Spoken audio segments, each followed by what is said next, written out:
Being black is not a crime, but some people judge them and make their jokes about color of their skin. This racism in today's society is not acceptable.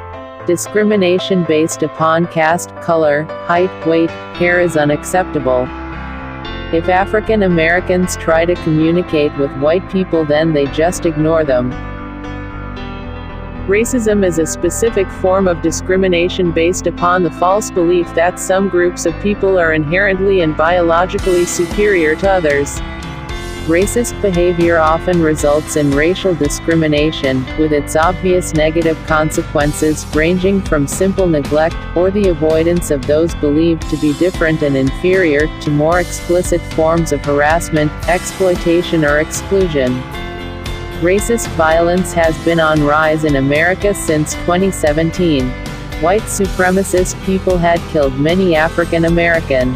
Over the past few weeks, we have mourned the killings of George Floyd, Breonna Taylor, Ahmaud Arbery, Tony McDade, and the other known and unknown victims of racial terror and violence. These killings occurred against the backdrop of a global pandemic that disproportionately ravaged the black community and surfaced entrenched racial inequities.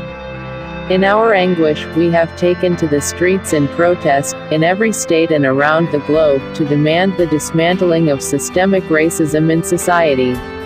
Racism, xenophobia and intolerance are problems prevalent in all societies. But every day, each and every one of us can stand up against racial prejudice and intolerant attitudes.